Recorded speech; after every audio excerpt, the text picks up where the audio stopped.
চলো যশ, দেরি হয়ে যাচ্ছে।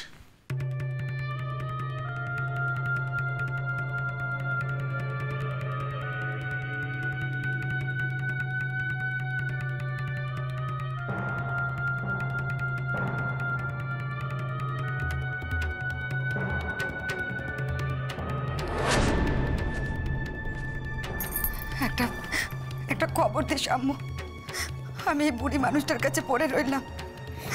যতই আমাকে তুচ্ছতা ছিল করুক, রঞ্জা আপার মা তো, বুঝতেই তো পারছিস মায়ের মন তার ভেতরে কি ঝড় বইছে। আমরা খুব চিন্তায় থাকবো আম্মু, একটা খবর দিস, আমরা অপেক্ষায় থাকবো আম্মু। চিন্তা করো না আম্মু, চিন্তা করো না।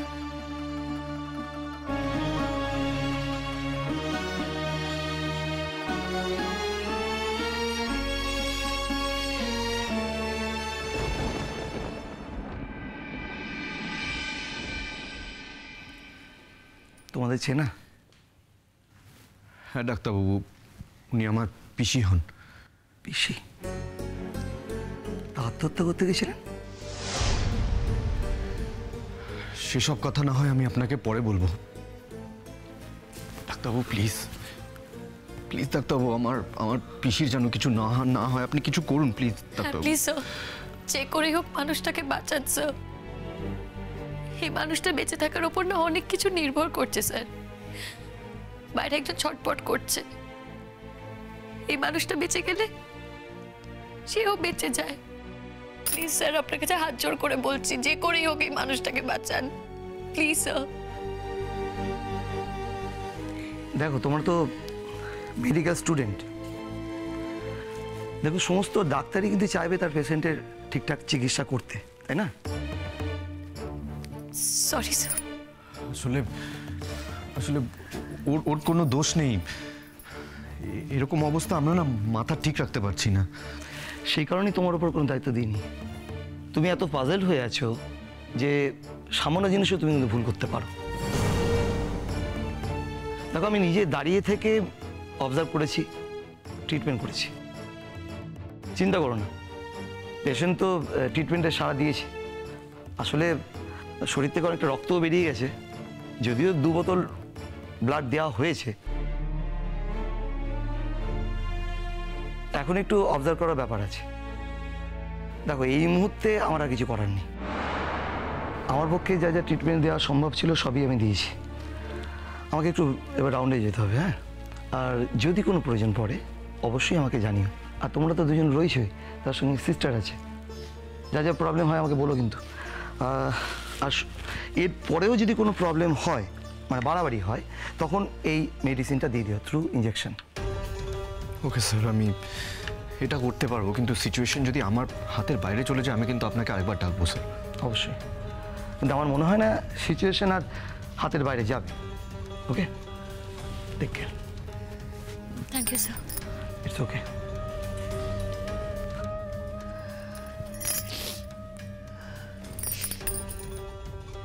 আমি একবার ইকবাল স্যারকে গিয়ে বলে আসবো বাইরে গিয়ে। না, ইকবাল মামার কাছে এখন যেও না। আমি একটু আগে ইকবাল মামার কাছে গিয়েছিলাম, বারবার ভেতরে আসতে চাইছে, আর আমরা তো সেটা অ্যালাউ করতে পারবো না। এতটা ইমোশনাল হয়ে আছে না মানুষটা যে কিছুই বুঝতে চাইছে না। তাই বলছি এখন যেও না ইকবাল মামার কাছে। হ্যাঁ, সেই ভালো। তুমি বরং বাড়িতে একটা ফোন করো না। বাড়িতে? হ্যাঁ, তোমার বাড়িতে কাউকে একটা খবর দাও, রোহিণীদি কিংবা জুনদিকে। আমি এখন বাড়ির কথা ভাবছি না কিন্তু স্বপ্ন, আর রোহিণীর কথাও ভাবছি না। দেখা, এখন ভাবছো না, কিন্তু একটু পরে তো ভাবতেই হবে। আগে থেকে ভাবলেই তো সুবিধে। এমনিতে তোমাকে কত প্রশ্নের মুখোমুখি হতে হবে বলো তো। একটা মানুষ এখানে জীবন আর মৃত্যু নিয়ে লড়ছে, আর তোমাকে এখন এই কথাগুলো এখানে বলতে হবে? এই কথাগুলো বলার কোনো মানে হয় এখন? কিন্তু তা বলে তার কথাগুলো হারিয়ে যাবে না। এই কথাগুলো তো মুখোমুখি তোমাকে হতেই হবে, আমাকেও হতে হবে।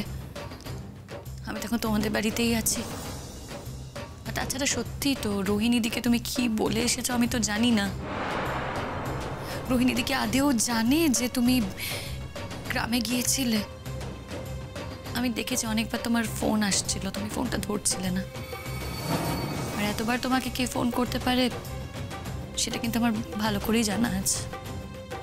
আমাকে কে ফোন করছে কে করছে না তার সেটার পিছনে কি আমার হাত আছে? কন্ট্রোল আছে আমার সেটার উপরে। আর যদি আমাকে কেউ ফোন করতে চায় তাহলে আমি কি করব? দেখো, হাতে আছে কি নেই সে কথা আমি বলছি না। একটা মানুষ টেনশন করছে বলেই তোমাকে বারবার ফোন করছে। তোমার তো উচিত তাকে টেনশন মুক্ত করা। আমি যদি এখন এই ফোনটা ধরতে যাই বা আমি যদি কল ব্যাক করতে যাই তাহলে এখন অনেক প্রশ্ন উঠবে, অনেক কথা বলতে হবে আমাকে। সেই কথা তো পরেও উঠবে। আমি can you just excuse us please? আমি দেখে নেব। আমি এখন এখানে এই মুহূর্তে এই কথাগুলো চাইছি না শাবনাম। দেখো, এর জন্য যেন আমাকে না কোনো কথা না শুনতে হয়। আমার কিন্তু কোনো দায় থাকবে না। আমি তো একাই গায়ে আসতে চেয়েছিলাম। হ্যাঁ, তোমার কোনো দোষ নেই। তোমার কোনো দোষ নেই। তুমি আমাকে প্রভোক করোনি, তুমি আমাকে নষ্টও করোনি। ওকে, নষ্ট হয়েছে নাকি?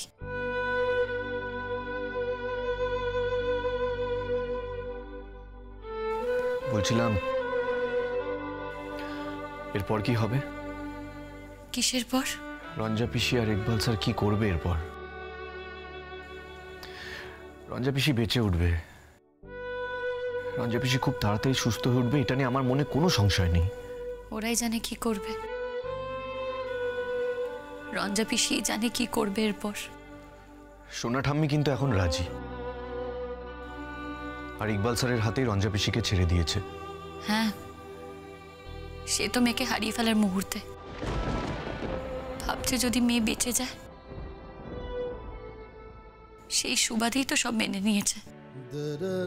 জীবন মৃত্যুর মতো একটা ক্রিটিক্যাল স্টেজে এসেছে বলেই না সোনাটা মেয়ে আজকে নিজের মত বদলেছে। তবুও তো বদলেছে। সেই জন্য একটা মানুষকে মৃত্যু তুল্য দাম দিতে হলো। তবু এর দাম দিয়ে যদি রঞ্জা পিসি নিজের জীবনটা ফিরে পায় এটাই তো অনেক। হয়তো। আমার মনে হয় ইকবাল স্যার এরপর গ্রামে ফিরে যেতে চাইবে, আর গ্রামে ফিরে গিয়ে রঞ্জা পিসিকে নিয়ে সেখানে সেটেল করতে চাইবে। দেখো, ইকবাল মামা গ্রামে গিয়ে রঞ্জা পিসির সাথে সেটেল করবে কি করবে না সেটা আমি জানি না, কিন্তু বিয়েটা ইকবাল মামা গ্রামেই করবে এ বিষয়ে না আমার কোনো সংশয় নেই, এবং তাই করা উচিত।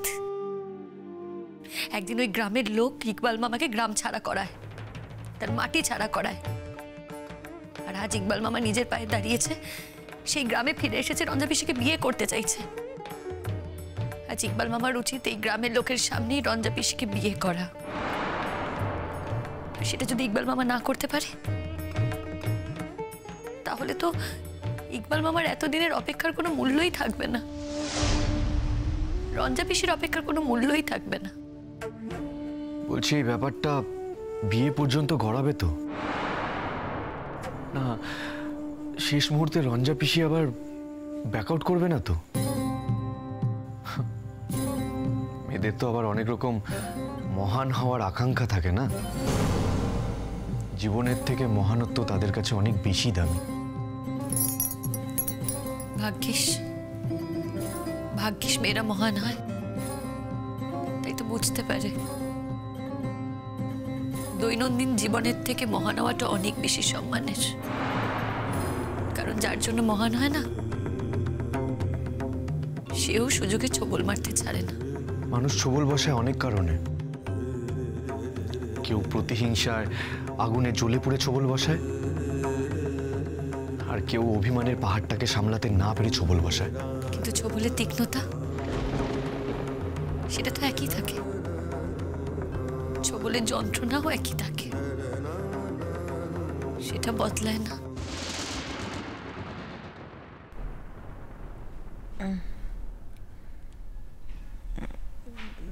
জল জল।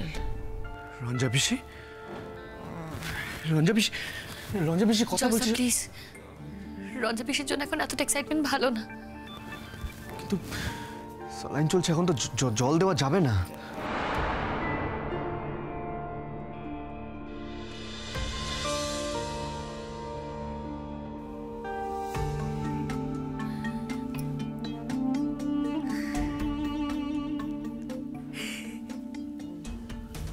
রঞ্জা পিসি,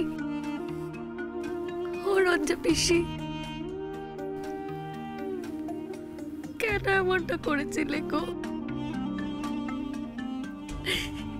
আমাদেরকে ফাঁকি দিয়ে কেন চলে যেতে চেয়েছিলে? কি অপরাধ ছিল বলো আমাদের? কি অপরাধ ছিল বলো না? কি অপরাধ ছিল ইকবাল মামার? কি অপরাধ? আর কোনো ভয় নেই রঞ্জা পিসি, আর কোনো ভয় নেই। ভয় কেটে গেছে। এবার তোমার যে লড়াইটা আছে তার জন্য তোমাকে নিজের মন শক্ত করতে হবে, মনের উপর জোরটা অনেক বাড়াতে হবে। তোমাকে সবসময় এটা ভাবতে হবে যে তুমি বাঁচবে, তুমি সুস্থভাবে বাঁচবে। তুমি যত ভাববে যে তুমি বাঁচতে পারবে তাহলেই তুমি তুমি বেঁচে উঠবে, তুমি সুস্থ হয়ে উঠবে রঞ্জা পিসি। তোরা তোরা কেন? কেন? আমাদের বুঝি এখানে থাকার কথা ছিল না? আমি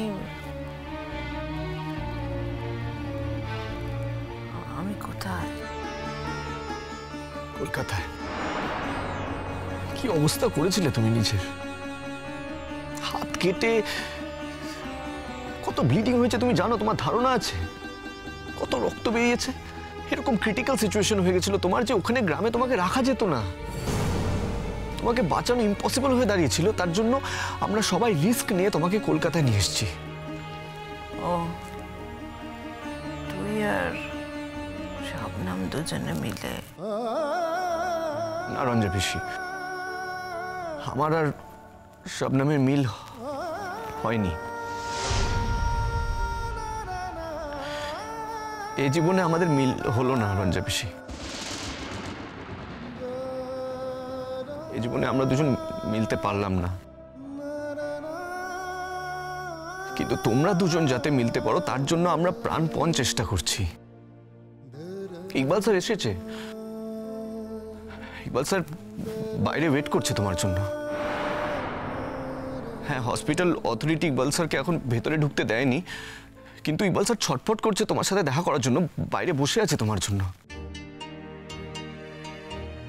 অ্যাটলিস্ট ইকবাল স্যারের কথা ভেবে তোমাকে বাঁচতে হবে, নিজের কথা ভেবে ইকবাল স্যারের জন্য তোমাকে বাঁচতে হবে, ইকবাল স্যারকে জিতিয়ে দেওয়ার জন্য তোমাকে বাঁচতে হবে।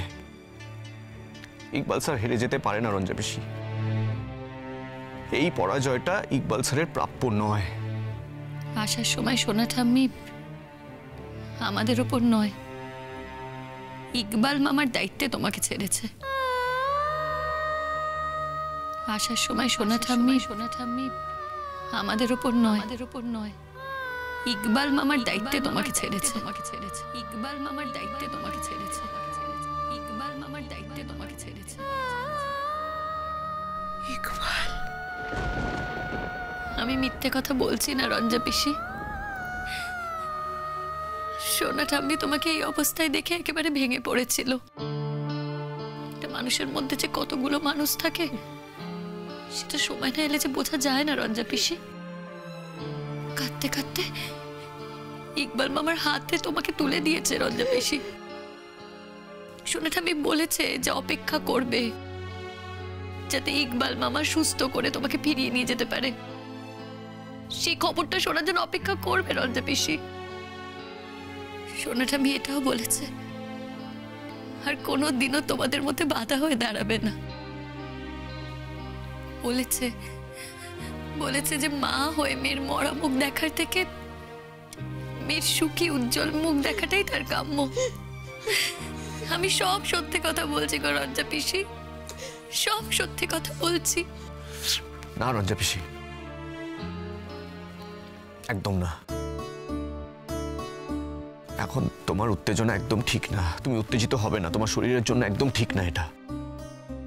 তোমাকে বললাম না একটু আগেই যে আর কান্নাকাটি না। কান্না মানে শুধু পরাজয়, আর লড়াই মানে জেতা।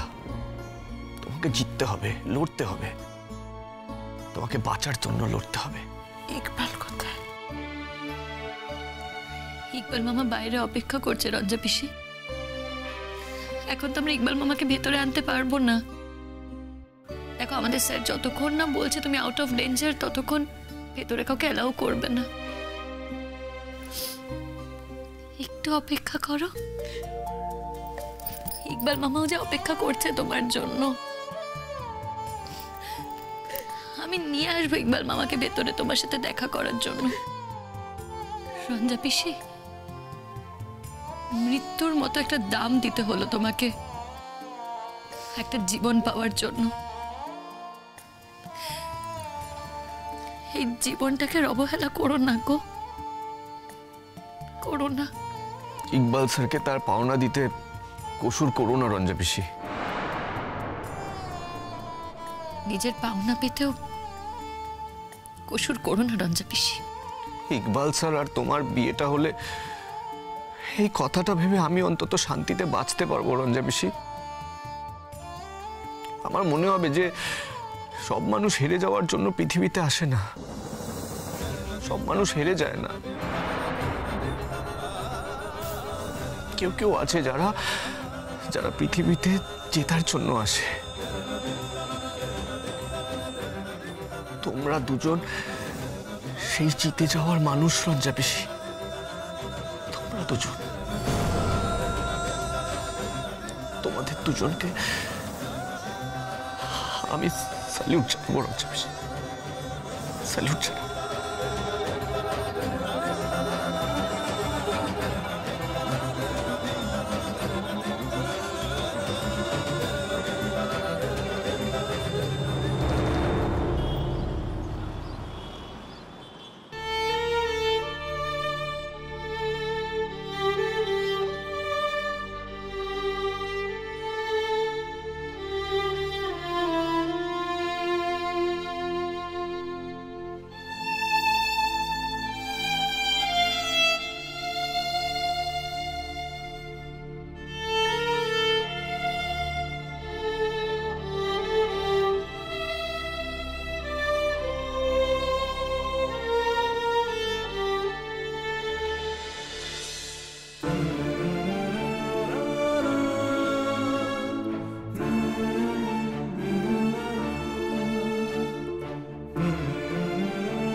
এখন কিন্তু ইমোশনাল হলে একদম চলবে না। আপনাদের দুজনের জন্যই এখন ইমোশনাল হওয়া খুব ক্ষতিকারক, স্পেশালি রঞ্জা পিসির জন্য। আমি একজন ডক্টর হিসেবে আপনাদের দুজনকে সাবধান করছি। প্লিজ ইকবাল স্যার, রঞ্জা পিসি। না না, আমি ঠিক আছি, ইমোশনাল হওয়ার তো কিছু নেই, আমি একদম ঠিক আছি। এরকম করলে কিন্তু চলবে না। তুমি কিন্তু বলেছিলে রঞ্জা পিসি তুমি কাঁদবে না। তুমি যদি কাঁদো তাহলে আমি এক্ষুনি ইকবাল মামাকে নিয়ে বাইরে চলে যাব। চলো তো ইকবাল মামা, বাইরে চলো। না শবনম, কাঁদবো না, আর একটু কাঁদবো না। কেমন আছো? ভালো। এরকম একটা কাণ্ড ঘটানোর আগে আমার কথাও ভাবলে না তুমি একবার রঞ্জা? আমি কি এটা ডিজার্ভ করি রঞ্জা? আমি কি করতে পারতাম বলো? কি করতাম আমি? তবুও তো শেষ রক্ষা হলো না। মরতে চেয়েও মরতে পারলাম না।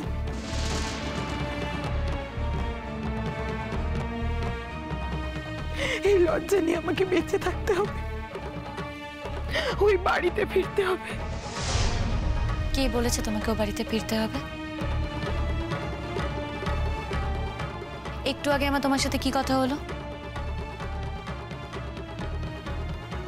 দেখো রঞ্জা পিসি, যা সিদ্ধান্ত তোমাকে কিন্তু এক্ষুনি নিতে হবে, আর সেটা তুমি ইকবাল মামাকে জানিয়ে দেবে। কিসের সিদ্ধান্ত? কেন রঞ্জা পিসি, কোনো সিদ্ধান্ত নেওয়ার নেই তোমার? আমি ওর ঘাড়ে গিয়ে পড়লে সারা জীবন ধরে ওকে অনেক কথা শুনতে হবে।